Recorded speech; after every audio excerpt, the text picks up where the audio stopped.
Сайн байцгаана уу? Та бүхэнд энэ өдрийн мэндийг хүргэе.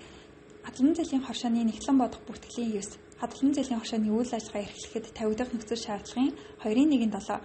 Хадгалан зэлийн хоршооны үйл ажиллагааны зохистой харьцааны шалгуур үзүүлэлтийн 6.2 тус заасны дагуу хадгалан зэлийн хоршоод улирал бүрийн дараа сарын 10-ны өдрийн дотор улирлын санхүүгийн тайланг хороонд ирүүлдэг. Санхүүгийн зохицуулах хараанаас хадгалан зэлийн хоршоодод зориулан улирлын санхүүгийн тайлан илгээхтэй холбоотой түгээмэл гардаг алдаанууд болон мастер файлыг илгээх зааварчилгааг цувралаар бэлтгэн үргэлж байна. Энэ удаа та бүхэнд мастер файлыг илгээхэд түгээмэл гардаг алдааг хэрхэн шалгаж засварлан илгээх талаар зааварчилгаа өгөх юм. Мастер файл илгээхэд алдаа гарсан эсхийг хэрхэн шалгаж таних вэ гэвэл тайлан хүлээн авах DCS системд мастер файлыг ачаалахад илгээгдсэн гэсэн ногоон төлөвч шилжсэн тохиолдолд тайлан алдаагүй финанс систем хүлээн авсан гэсэн үг. Харин илгээгдсэн төлөвөөс бусад буюу илгээгдээгүй матрицын алдаа, татгалзсан, гарын үсэг буруу, зэрэг бусад төлөвч шилжсэн тохиолдолд тайлан ямар нэг алдаатай байгаад бол финанс систем хүлээн аваагүй гэсэн үг. Иймд та холбогдох алдааг засварлах шаардлагатай болно.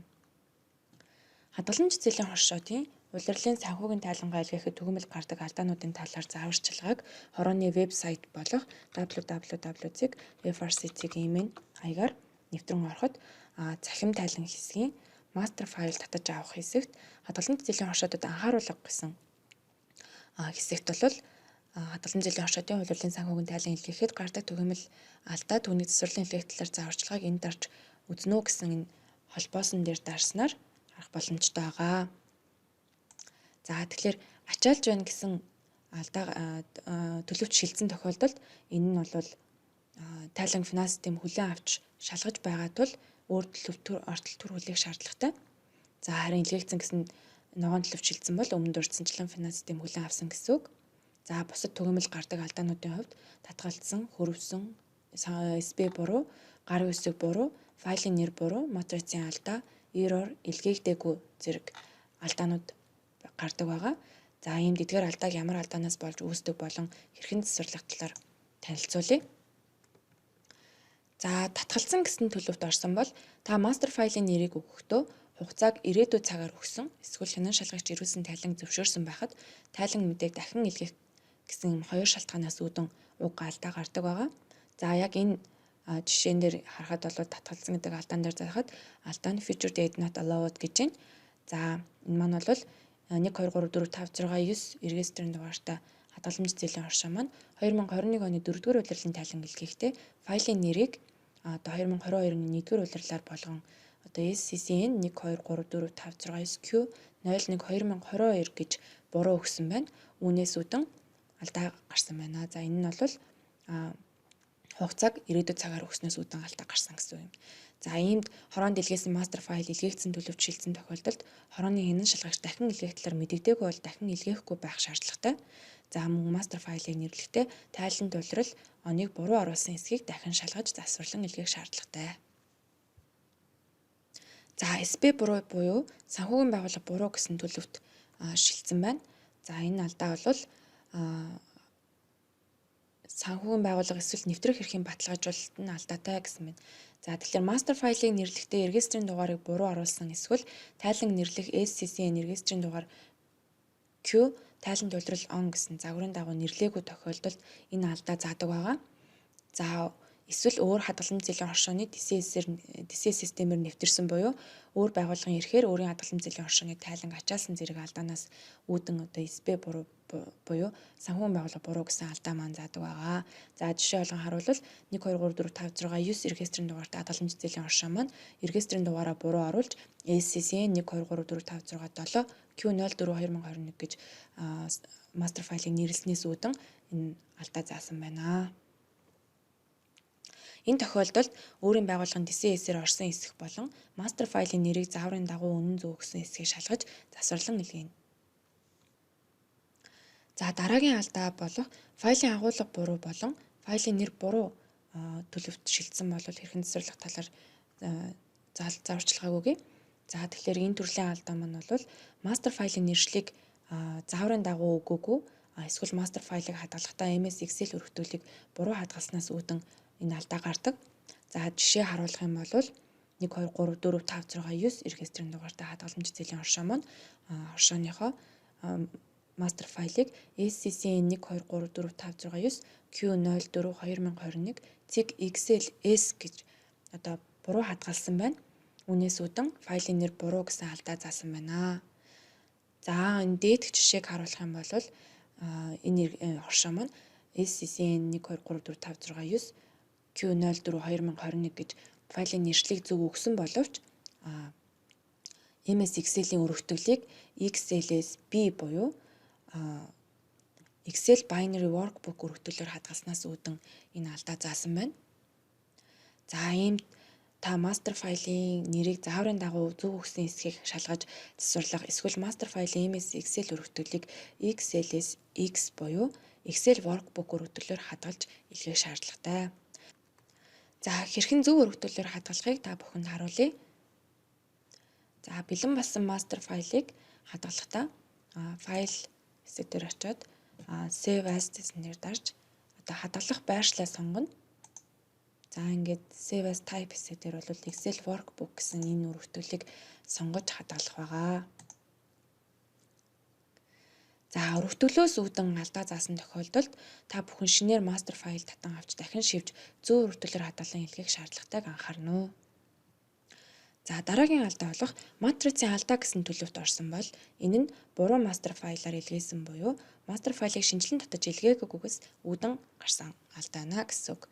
За тэгэхээр эдгээр алдаанууд нь бол одоо өмнөх шинжилгээгүй одоо мастер файлуудаар илгээх гэж оролцсноос матрицын алдаа гэсэн алдаа гарсан байгаа юм.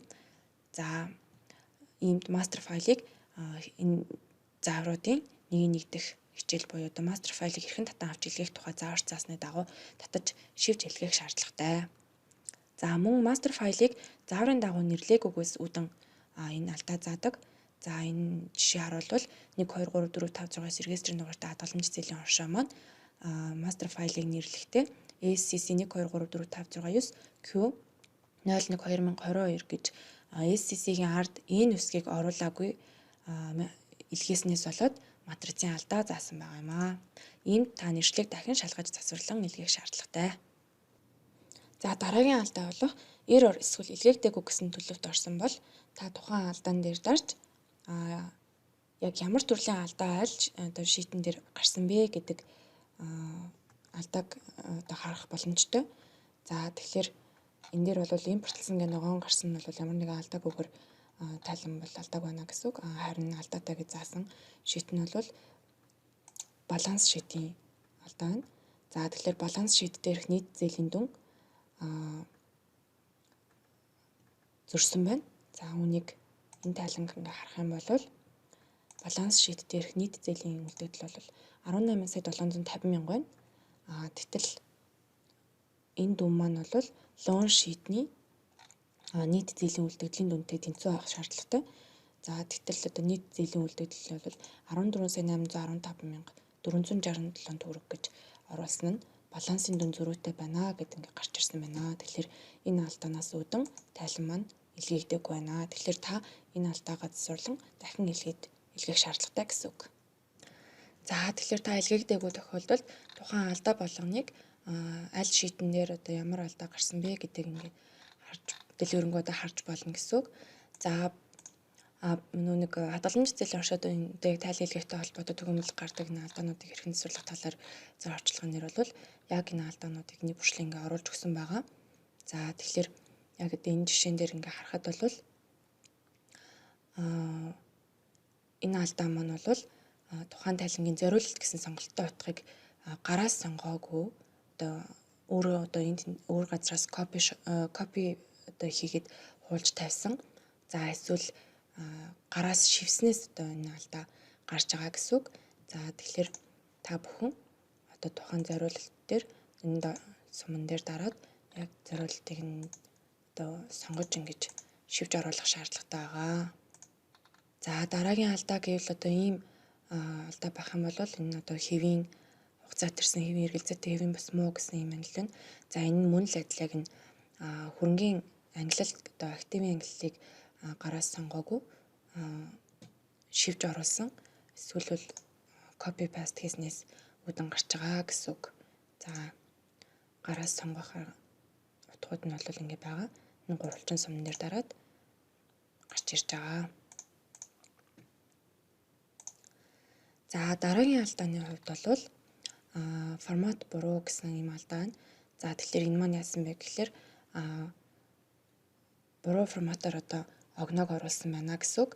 За энэ тохиолдолд та бүхэн одоо яг тухайн тайлан дээр очиод форматын дагуу огноог шивж оруулах шаардлагатай. 10 сарын 23 бол одоо яг ингээд шивж оруулнаа гэсэн үг.